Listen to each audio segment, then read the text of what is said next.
देश की हॉट सीटों में शामिल आजमगढ़ में इन दिनों सियासी पारा चरम पर है। सपा हर हाल में इस सीट पर काबिज होना चाहती है, तो भाजपा उपचुनाव में मिली जीत को बरकरार रखने के लिए एड़ी चोटी का जोर लगा रही है। नाक की लड़ाई बन चुकी इस सीट पर दो यादवों की भिड़ंत में सबकी नजर दलित मतदाताओं के रुख पर है। किलेबंदी जारी है। फ्लैशबैक में जाए तो 1984 तक 5 बार इस सीट पर परचम फहरा चुकी कांग्रेस मंडलक मंडल की सियासत शुरू होने के बाद वापसी नहीं कर सकी। 1989 में बसपा ने जीत दर्ज कर यहाँ के सियासी मिजाज को बदल कर रख दिया।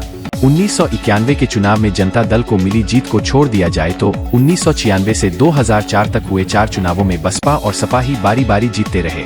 2009 में भाजपा ने यह क्रम तोड़ा। 2014 में मुलायम सिंह यादव ने सीट को फिर से सपा की झोली में डाल दी, पर सबसे बड़ी लकीर खींची अखिलेश यादव ने। 2019 में 60.4% के बड़े वोट शेयर के साथ उन्होंने जीत दर्ज की। हालांकि उनके सीट खाली करने के बाद सपा अपना करिश्मा नहीं दोहरा पाई। दिनेश यादव निरहुआ ने सपा से उतरे धर्मेंद्र यादव को शिकस्त देकर भगवा परचम फहरा दिया। उपचुनाव में गुड्डू जमाली की दावेदारी ने धर्मेंद्र की हार की पटकथा लिख दी थी।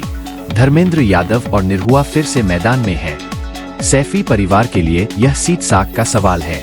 वहीं निरहुआ मोदी योगी के सहारे नजर आ रहे हैं। बसपा ने करीब 20% मुस्लिम आबादी को देखते हुए मशहूद अहमद को मैदान में उतारकर मुकाबले को रोमांचक बना दिया है। पार्क में साथियों संग सेल्फी ले रही विनीता यादव बेरोजगारी को सबसे बड़ा मुद्दा मानती है। सुष्मिता विश्वकर्मा व आशा का कहना है कि बेटियों को आत्मनिर्भर बनाने की दिशा में अभी बहुत कुछ किए जाने की जरूरत है। रही बात आजमगढ़ की, तो यहाँ अखिलेश और निरहुआ दोनों ने विकास कार्य कराए हैं। वहीं हरिहरपुर गांव के रहने वाले आशुतोष कहते हैं कि बेरोजगारी और पेपर लीक जैसे मुद्दे ऊपरी तौर पर है। ये फिलहाल वोट में तब्दील नहीं हो रहे। वह निरहुआ की जीत को लेकर आश्वस्त है। चुनावी चर्चा छिड़ते ही संगीत महाविद्यालय के छात्र शिवम मिश्रा कहते हैं, धर्मेंद्र यादव का पलड़ा भारी लग रहा है, पर उनके साथ बैठे विवेक चौहान निरहुआ के पक्ष में दलील देते हैं। वह कहते हैं, बिना शोरशराबा किए निरहुआ ने कई बड़े काम किए हैं। छन्नू लाल मिश्रा के हरिहरपुर गांव की रंगत ही बदल कर रख दी। सरकार ने गांव में स्कूल कॉलेज पर खूब खर्च किया। पार्क में घूम रहे रविशंकर श्रीवास्तव इन दलीलों से इत्तेफाक नहीं रखते। वह कहते हैं, आजमगढ़ में कांटे की टक्कर होगी। यादव बहुल सीट होने और गुड्डू जमाली के सपा में आने की वजह से धर्मेंद्र यादव के मजबूत होने के सवाल पर वह कहते हैं, यह सब सपा में अंदरूनी कलह की वजह भी बन चुका है। निरहुआ भी तो यादव है। भाजपा ने विकास किया है जिसका फायदा मिलेगा। यहाँ शिव मंदिर के बाहर फूलों की दुकान लगाने वाले विवेक चुनावी मुद्दों के सवाल पर कहते हैं, देखिए राम मंदिर बनने के असर से आजमगढ़ भी अछूता नहीं है। भला कौन सा नेता या अभिनेता है जो अयोध्या में कदम नहीं रख रहा? कितने प्रधानमंत्री ऐसे हैं जिन्होंने आजमगढ़ आने की जहमत उठाई? यह काम केवल मोदी ने किया तो वोट भी उनके नाम पर मिलेगा। पीएम नरेंद्र मोदी की आजमगढ़ की जनसभा में यादव बिरादरी को साधने की कवायद भी चर्चा में है।